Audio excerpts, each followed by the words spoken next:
అపవిత్రాత్మ ఒక మనిషిని వదిలిపోవడం అనేది సాధ్యం కాదు. అపవిత్రాత్మ ఒక మనిషిని పట్టుకున్నప్పుడు అంత సులువుగా విడిచిపెట్టదు.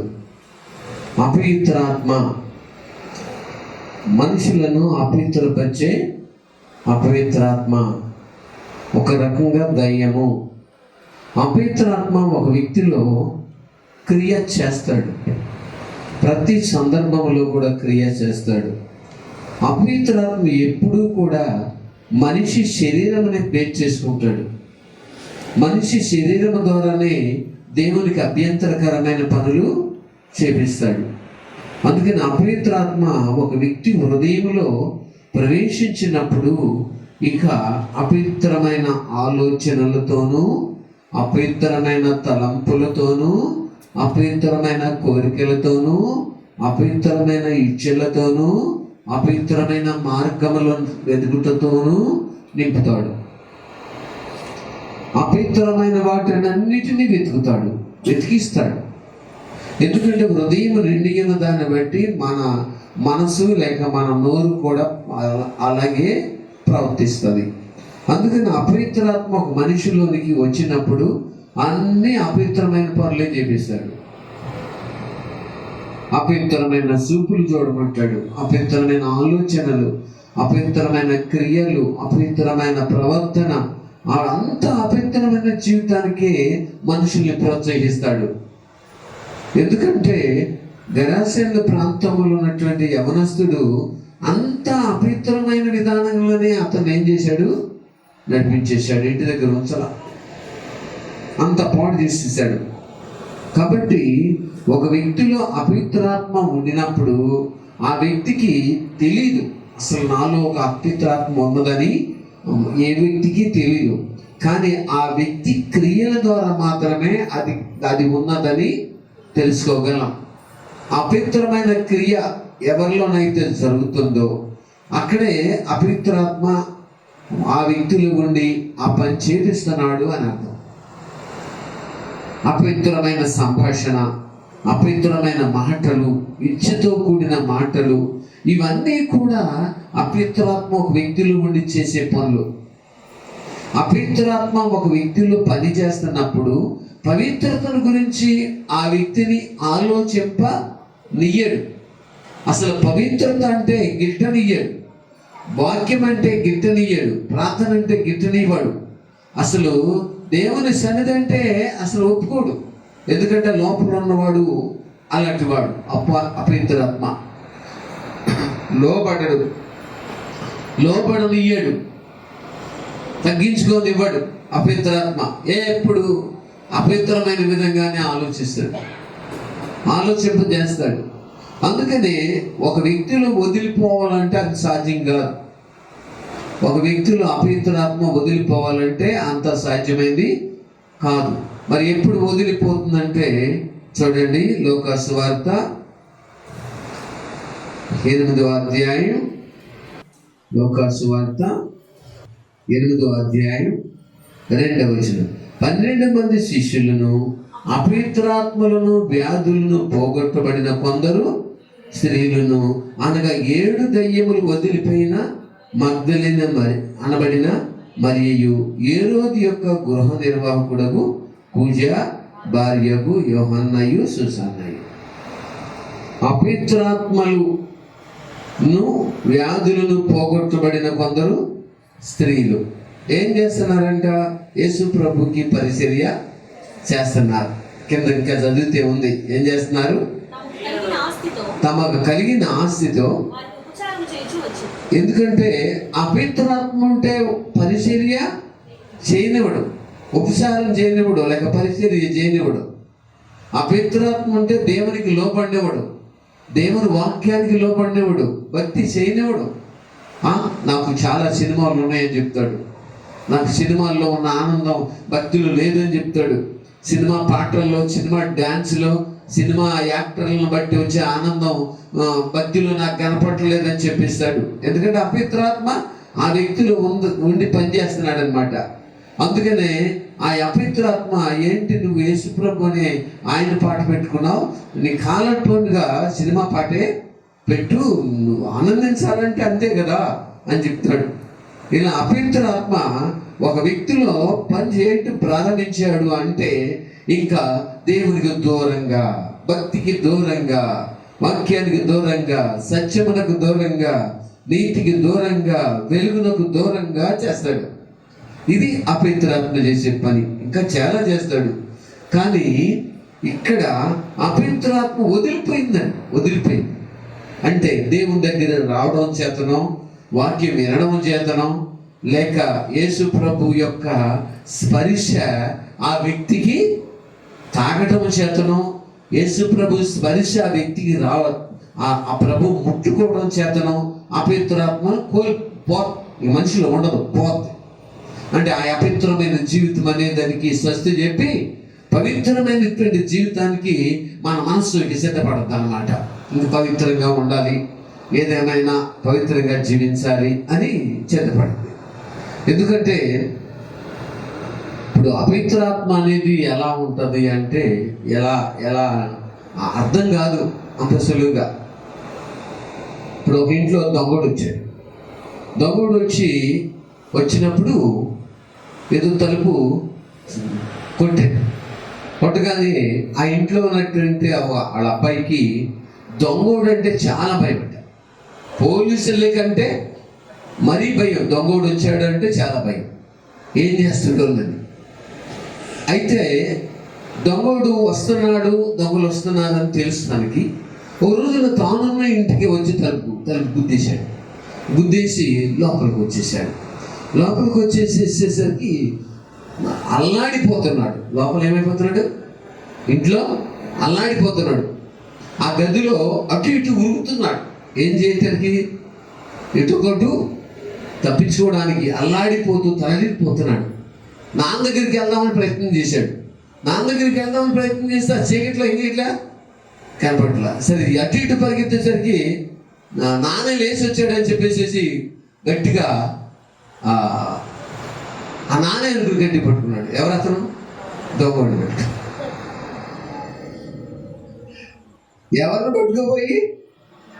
నాన్న పట్టుకోపోయి దొంగడు పట్టుకున్నాడు. అలాగే ఈ రోజున తండ్రిని పట్టుకోపోయి ఎవరిని పట్టుకున్నారు? వాడు దొంగయ్యో దోస్తులు వాడిన సైలాన్ని పట్టుకున్నారు. చూసారా? ఒక ఇంట్లో ఒక నెమ్మదిగా తలుపు కొట్టేటట్టు దొంగ, అది స్వార్థం దొంగ. తలుపు కొట్టేసరికి ఉసుకో అందంట ఇంట్లో ఆవిడ. పిల్లి వచ్చిందని ఉసుకుంటే లోపల ఉన్న గదిలో ఉన్నటువంటి కోళ్ళ ఏముందంటే ఓయ్ అందంట. ఏముంది? ఓయ్ అంది. ఓయ్ అంటే ఈ దమ్ముడు అన్నాడంట, నేనేలే అన్నాడట. నేనేలే ఓయ్ మళ్ళీ అన్నట, నేనేలే అన్నాడట. ఈ దోసుకునే వరకు ఏమన్నాడు? నేనేలే ఇదే చెప్పాడు. శుభ్రంగా దోసుకున్నాడు. ఏం చేశాడు? వెళ్ళిపోయాడు. ఎవరతను? దొంగ. నేనేలా అంటే ఎవరు? మీ భర్తనేనే అని. కాబట్టి నేనేలే నువ్వు కామెడీ ఏం చేయి, పడుకో. కాబట్టి అపవిత్రాత్మ ఒక వ్యక్తిలో వదిలిపోవడానికి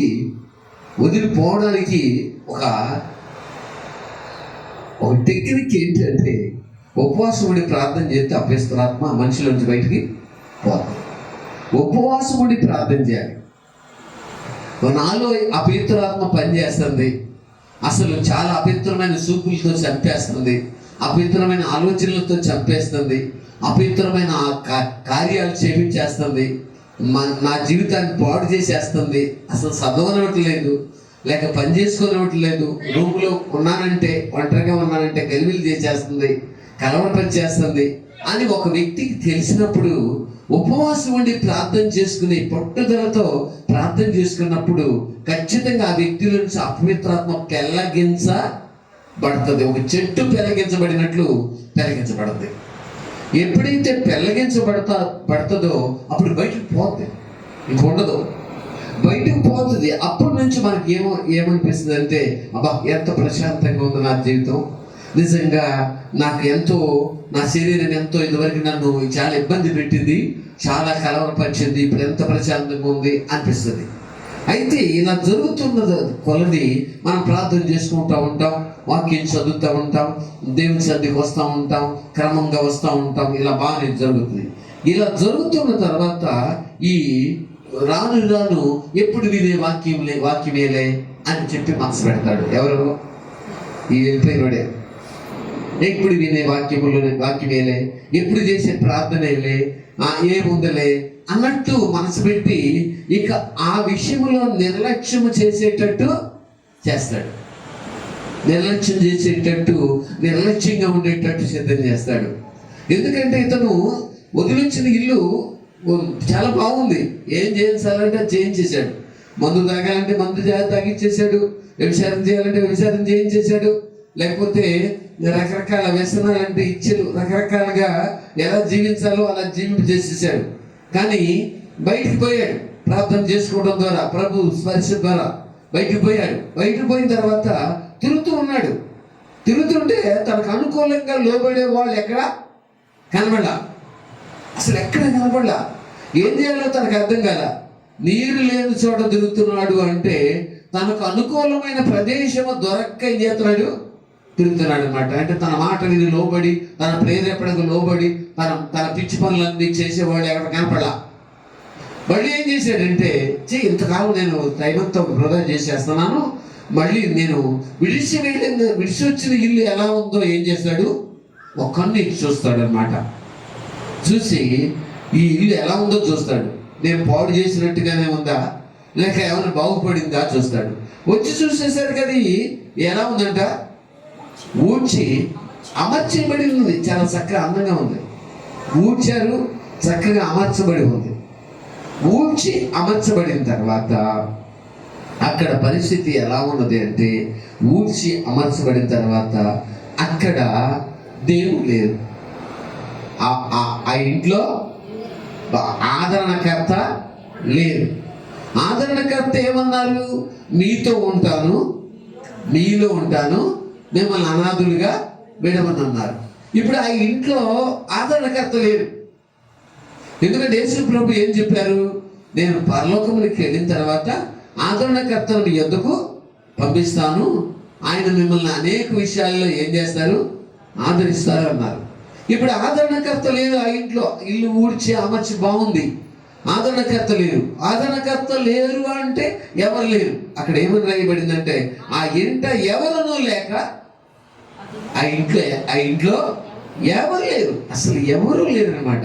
ఇంట్లో ఎవరు లేరు. ఇంకెలా ఉంటుందో చూడండి. ఎవరు లేకపోతే ఏం చేస్తాడు, అపవాది వచ్చి కూర్చుంటాడు. ఎవరు లేరంటే అక్కడ ఆదరణకర్త లేరు, లేక పరిశుద్ధాత్ముడు లేరు, లేక వాక్యము లేదా హృదయంలో పశ్చాత్తాపడి ప్రార్థన చేసే మనసు లేదు అక్కడ, లేక ఆ వ్యక్తి హృదయంలో ప్రార్థనాత్మ లేదు, వేడిగా దేవుణ్ణి వెతికే మనసు కూడా అందులో లేదు. ఇంకేం చేస్తాడు, అపవాది చూశాడు. చూసి అబ్బా నేను వచ్చేటప్పుడు అందులోంచి ఒక్కనే వచ్చాను, కానీ ఈసారి ఇతరుని మరి ఎక్కువ బలముతో అసలు మళ్ళీ నన్ను పారదోలకుండానంత శక్తితో నేను అతనిలో ఏం చేయాలి, ప్రవేశించాలి. నన్ను ఇంతవరకైతే ఒంటరిగా ఉన్నప్పుడు పారదులే, యేసు ప్రభు స్పర్శ చేత ఉపవాసం ఉండి పారదులు వేశాడు. నేను వచ్చి ఇప్పటి వరకు నీళ్ళు లేని చోట తిరుగుతున్నా, కానీ ఈసారి నా బలాన్ని పెంచుకుంటాను అనుకున్నాడు. పెంచుకుంటాను అనుకుని తనకంటే చెడ్డవైన మరి 7 దయ్యములను తీసుకుని పోయినాడు. తనకంటే అంటే ఇతనే ఎవరన్నమాట, చెడ్డవాడు అంటే ఇక ఎంత చెడ్డవాడో చూడండి. చెడ్డవాడు తనకంటే చెడ్డవైన మరి 7 తీసుకెళ్ళాడు. 7+1 ఎంతమంది అయ్యారు, 8 మంది అందులో కూర్చున్నారు. ఈ 8 మంది ఏం చేస్తున్నారు, ఇక వచ్చేసారు.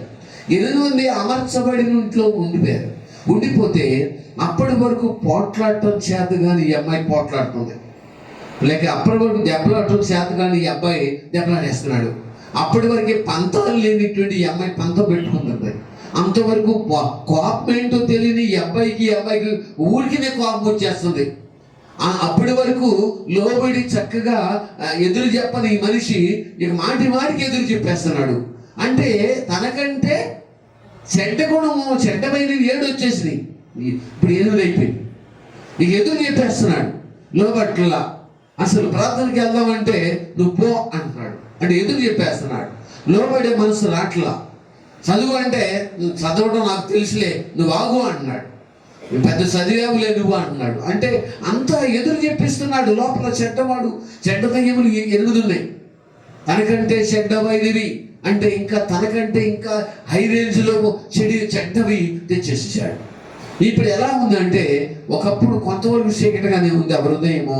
ఇప్పుడు మరి ఎక్కువ గాఢాంధకరమైన చీకటి క్రియలు అయిపోయాయి. ఒకప్పుడు కొంతవరకు చీకటి ఉంది, కానీ ఇప్పుడు అసలు ఒక రూము మనం కిటికీలు పెట్టాము, గుమ్మం పెట్టాము. దాని పైన ఏదైనా కంతలు ఉంటే, చిన్న చిన్న కంతలు ఉంటే తలుపు వేసినా సరే రూమ్లోకి ఏమొస్తుంది? చిన్న వెలుగు వస్తుంది. వెంటిలేటర్ ద్వారానో లేకపోతే కిటికీ సొంతం ద్వారా చిన్న వెలుగు వస్తుంది. సరే, అవి మొత్తం మూసేసేసి కిటికీలు కూడా పూర్తిగా అసలు వెలుగు రాకుండా చేస్తే పగలే ఆ రూమ్ ఎలా ఉంటుంది? చీకటి, వెలుగు లేదు. ఈ వ్యక్తి హృదయం మరి భయంకరమైన చీకటి అయిపోయింది.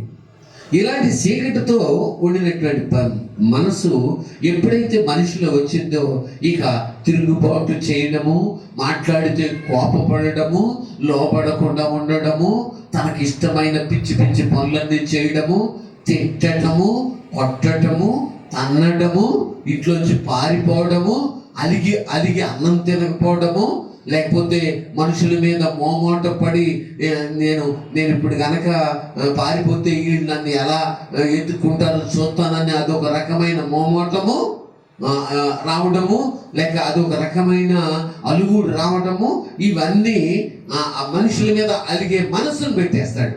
ఎవరో తనకంటే చెడ్డమైన 7.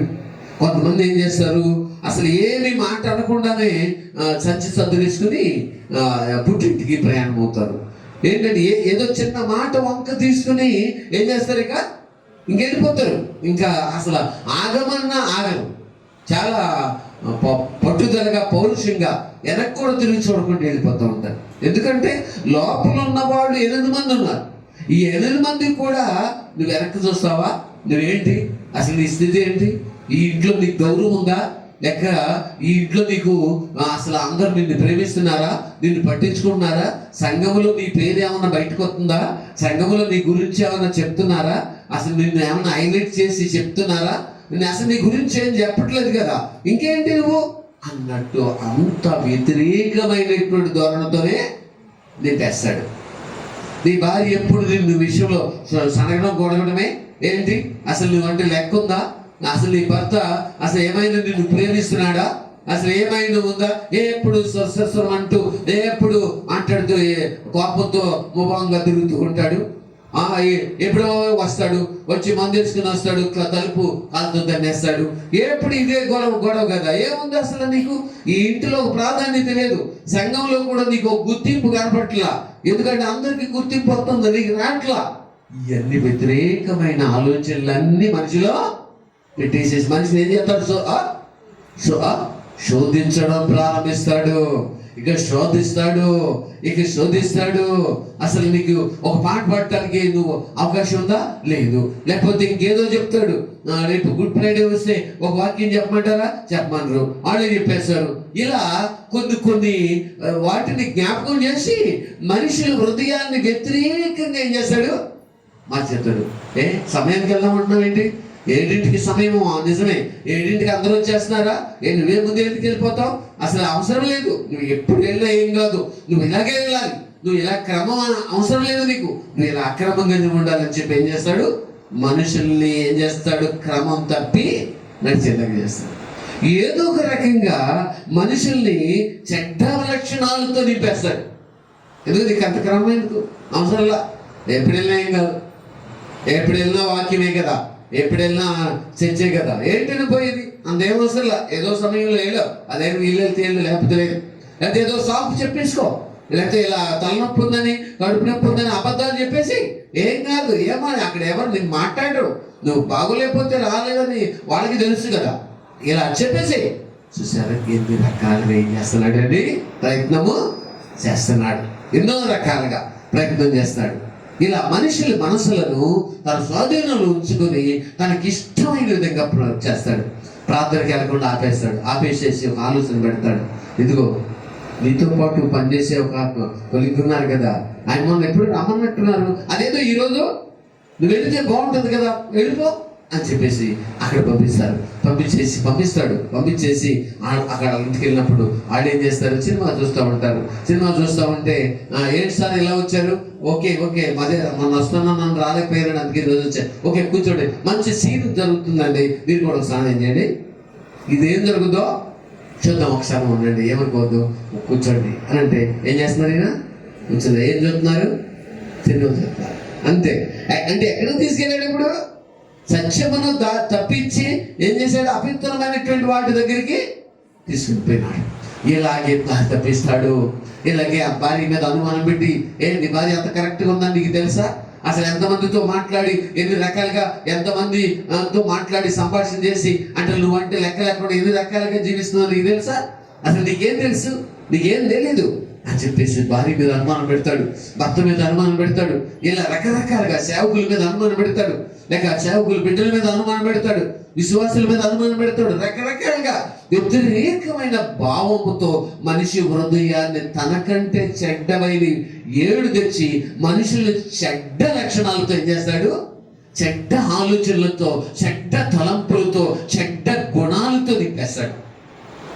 చెడ్డ గుణాలతో ఒక్కోటి ఎందుకు తింటున్నావు నువ్వు, 2-3 కూరలు చేయమంటే చేయదా నీ భార్య, నువ్వు తీసుకొచ్చే డబ్బులు నీ భార్యకి ఇవ్వట్లేదా, అంత నువ్వు సైలెంట్గా ఉన్నావేంటి, ఈరోజు అన్నం తింటే మానేసేది ఎప్పటి నుంచి 2-3 కూరలు వండేస్తుంది, నువ్వు సైలెంట్కి వెళ్ళి మంచం మీద పడుకో. చూసారా ఏం చేస్తున్నాడు, లోపల నుండి ఏం చేస్తున్నాడు, దాడి చేస్తున్నాడు, లోపల దాడి చేస్తున్నాడు, కుటుంబంలో చీకటి గమ్మేస్తుంది, మనుషుల్లో కలవరం రాబోతుంది, మనుషులంతా కలవరం వచ్చేస్తుంది, అంత మనిషి అంతా షేకింగ్ వచ్చేస్తుంది, పరిస్థితి మారిపోతుంది, పునాదులు కదిలిపోతున్నాయి, పరిస్థితులు మారిపోతున్నాయి, సలారిపోయే స్థితి వచ్చేసింది, అంత వ్యతిరేకత స్టార్ట్ అయింది. అసలు ఆ పరిస్థితి ఏమైపోతుందో తెలియనంత స్థాయికి మనుషులు దిగజారిపోతున్నారు. ఇక వేడి తగ్గిపోయింది, ఐక్యత పోయింది, సమాధానం లేదు, ఒకరినొకరు అర్థం చేసుకునే మనసు మేరకు ఎంతో దూరం అయిపోయింది. అర్థం చేసుకోవట్లేక ఒకరి మీద ఒకటి భయం వేస్తుంది, ఏమైపోతామా, నేనేమైపోతా, నా పిల్లలు ఏమైపోతారు, నా పరిస్థితి ఏమైపోతుంది, ఏంటి అంత భయం, అంత వాతావరణం, అంత గలిబిలి, అంత కలవరం, నెమ్మది లేదు. డబ్బులు ఉన్నట్టు కనబడుతుంది, లేదా అది ఉన్నట్టు కనబడుతుంది, ఏటి మీద ఇంట్రెస్ట్ లేదు, ఏటిని చూసినా సంతోషం లేదు. ఏంటి లోపల ఎంత భయంకరంగా పనిచేస్తాడా, ఖచ్చితంగా పనిచేస్తాడు. ఏమి తినాలనిపించదు, అసలు ఏమి ఆరోగ్యం కాపాడుకోవాలని చెప్పదు, ఆరోగ్యంగా ఉండమని చెప్పడు. అసలు నువ్వు ఏదో ఒకటి నువ్వు తినకుండా అలా ఉండు, ఏం కాదులే, వాడు చచ్చిపోతే ఎప్పటికీ ఉండు, ఏమవుతుందంట, నువ్వు చచ్చిపోతే నీ యొక్క ప్రాముఖ్యత ఈ ఇంట్లో ఏమన్నా ఉందా, ఏం లేదు, అంతా ఆళ్ళే చూస్తున్నారు, ఏం కాదు. ఇదే రకంగా నువ్వు చర్చికి వెళ్ళకపోతే నీ ప్రాముఖ్యత ఏమన్నా ఉందా, నువ్వు లేకపోయినా అన్నీ జరుగుతాయి, ఏం కాదు, నువ్వు కూర్చో. ఎంత వ్యతిరేకతను పెట్టినాడు, ఎంత వ్యతిరేకతమైన మనసు లోపల చెడ్డగా క్రియేట్ చేస్తున్నాడు. చూసారా, నువ్వు అన్నం తినలేదు, మొన్న ఎవరైనా తినమన్నారా, ఏం తినమనలా, మరి నీ పట్ల ఏముంది, ఇంట్లో నీకేమైనా ప్రాముఖ్యమా ఉందా, అసలు నేను పట్టించుకునే వాళ్ళు ఉన్నారా, చూసుకో, అసలు ఒకసారి ఆలోచించు. అమ్మో ఇంత భయంకరంగా చేస్తున్నాడా, నిజమా ఏమండి, చేస్తున్నాడా, ఎంత భయంకరంగా చేస్తున్నాడా. వాళ్ళందరూ వచ్చారు మన ఫంక్షన్కి, అందరిని కూర్చోమన్నారు, నిన్ను కూర్చోమన్నాడా అసలు అక్కడ, ఆ ఇంటి యజమానుడు కానీ వాడు కానీ నిన్ను కూర్చోమన్నారా, నువ్వేదో ఒక రాసుకుంటావు పూసుకుంటావు, ఏముంది అందులో, ఏమి లేదు, నువ్వు ఎందుకంటే కంగారు పడతావు అని చెప్పి ఒకటే వ్యతిరేకత, ఒకటే వేదన, ఒకటే కలవరం, అసలు నెమ్మది లేదు, ఏమైపోతాం, రేపేం జరుగుతుంది తెలియలేదు. వాళ్ళే మాట్లాడుతున్నారు, వాళ్ళకి ఏమైనా విషయాలు అయితే ఆ పాస్టర్ గారు లేక అన్నయ్య గారు అంకుల్ గారు వాళ్ళకి చెప్తారు, నాకేం చెప్పట్లేదు. ఇక్కడ కూడా ఏం పెట్టాడు? వ్యతిరేకత పెట్టాడు. వారి దృష్టిలో అందరూ సమానమే, అందరిని ప్రేమిస్తారు అనే మనసు రానిస్తున్నాడా? రానివాడు. వ్యతిరేకత, అంత వ్యతిరేకత, అంత వ్యతిరేకమైన ఆలోచనే. చూసారా? అప్పుడు చెడ్డమైన 7 తీసుకొచ్చి ఏం చేశాడు? కూర్చోబెట్టాడు. 8 మంది అయ్యారు. తనకంటే చెడ్డమైనవి మరి 7 దయ్యములను వెంట పెట్టుకుని వచ్చును. అవి దానిలో ప్రవేశించేసి అక్కడే కాపురమే చేసేస్తున్నాయి అంట. కాపురం చేసేస్తున్నాయి. ఆ ఇల్లుని ఏం చేసింది? పూర్తిగా ఆ వ్యక్తి యొక్క హృదయం అనే ఇంటిని రిజిస్ట్రేషన్ చేయించుకునే అంత పరిస్థితి స్వాధీనం చేసేసుకున్నాయి. ఈ ఇల్లు మాది, ఇక్కడ మేము ఉంటాం.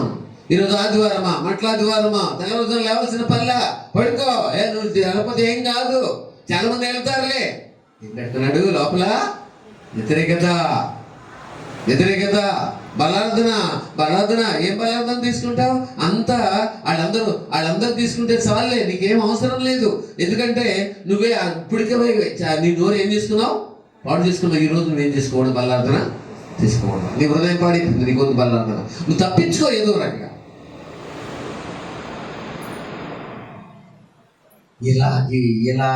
ఇలాగే బొగ్గుగా మార్చేస్తాడు. అందుకని అక్కడ ఏమని రాయబడిందంటే, అవి దానిలో ప్రవేశించి అక్కడనే కాపురములను. అందుచేత ఆ మనిషిని కడపడి స్థితి మొదటి స్థితి కంటే, కడపడి స్థితి అట, లాస్ట్లో స్థితి ఉంటదే, ఆ స్థితి మొదటి స్థితి కంటే మరి ఏమైపోయింది? చెడ్డదైపోయింది. ఒకప్పుడు చిన్న మాటగా 10 మాటలు ఒక మాట నేనేవాడు. ఇప్పుడు అసలు ఏం చేయట్లేదు. ఏమేంట్లా? ఏదో ఒక 4 పనులు చేస్తూ ఒకటి ఏం చేసేవాడు. ఇప్పుడు అసలు ఏమీ చేయట్లా. అసలు ఇదివరకు ఎప్పుడైనా మా లోబడి మాట మీద భక్తి రమ్మంటే వచ్చేవాడు. ఇప్పుడు అసలు ఏమీ లోబడే మనసు లేదు. మొదటి స్థితి కంటే కనపడి స్థితి ఏమైపోయింది? మరీ చెడ్డదైపోయింది. ఇంకా లోబడే మనసు లేదు, తగ్గించుకునే మనసు లేదు, ఏ మాట వినే మనసు లేదు, ఇంట్లో నుంచి పారిపోయే మనసు వస్తుంది. ఈసారి ఏదైనా అంటే పారిపోతాను అనే మనసు నిర్ణయం వచ్చేసింది. నేను ఈసారి ఏదైనా అంటే అన్నం తిన్నాను, ఈసారి ఏదైనా అంటే చచ్చిపోతా, ఈసారి ఏదైనా అంటే నేను అసలు బతకను. ఇదే పరిస్థితి వచ్చేసింది ఇంట్లో. వ్యతిరేకత. హృదయం నిండా దయ్యాలు ఉన్నాయి. 8 దయ్యాలు ఉన్నాయి. 8 దయ్యాలు నెమ్మది లేకుండా, నిద్ర లేకుండా, అంత ఏప్పుడు గోడగుడు సాడగుడు, ఎప్పుడు ఇదే పరిస్థితి. వాళ్ళ గురించి చూసేవాళ్ళు ఎలా ఉన్నారు? వాళ్ళు ఎలా ఉన్నారు చూడు. వాళ్ళు ఎంత మంచి నీట్గా ఉన్నారు. ఆ పరిస్థితి చూడు. నీకేముంది? ఏమి లేదు. చూసావా? వాళ్ళు ఎంత పరిస్థితులు ఎంత చక్కగా ఉన్నారు. నీకేమన్నా ఉందా? ఏమి లేదు. ఏం పెడుతున్నాడండి? మనుషులను చూపించి వ్యతిరేకత. అలాగే వాళ్ళు చూడు ఎంత పరిస్థితి ఉందో. ఆ చేతులు బంగారం ఉంది, ఆ నెల బంగారం ఉంది, వాళ్ళు వేసుకున్న బట్టలు, ఆ పరిస్థితి చూడు ఎంత చక్కగా ఉందో. నీకేమైనా ఉందా? ఏమీ లేదు. మరి నువ్వు ఎలా ఉండవండి, వాళ్ళు ఎలా ఉండవండి అని చెప్పేసి భేదం కల్పించి ఏం పెట్టేశాడండి హృదయంలో? మొదటి స్థితి కంటే కడపడి స్థితి హృదయం ఏం చేశాడు? మరి చెడ్డగా మార్చేశాడు. చెడ్డ ఆలోచనలు పెట్టేశాడు. చెడ్డ గుణం వచ్చింది, చెడ్డ ప్రవర్తన, చెడ్డ ఉద్దేశాలు, చెడ్డ జీవితము స్టార్ట్ అయిపోయింది. మనుషులకి ఏం లేదు, నెమ్మది లేదు. నెమ్మది లేక, మనసు స్థిరం లేక ఊకే తిరగడం, ఊకే వాళ్ళు నెమ్మది లేని కలవరంతో నిండిపోతారు. ఇంకా ఎవరి మాట వింటాడు? ఎందుకంటే లోపల ఏంటండి? ఎవరి మాట వింటాడు? అవి నత్తి ఏంటి చూసారా? అప్పుడు ప్రభు ఏమన్నారు చూసారా? అందుచేత ఆ మనుషుని కనపడి స్థితి మొదటి స్థితి కంటే చెడ్డదగును. అలాగే ఈ దుష్ట తరము వారికి సంభవించున్నా నేను. ఎవరికి? ఈ దుష్ట తరము వారికి సంభవిస్తుంది.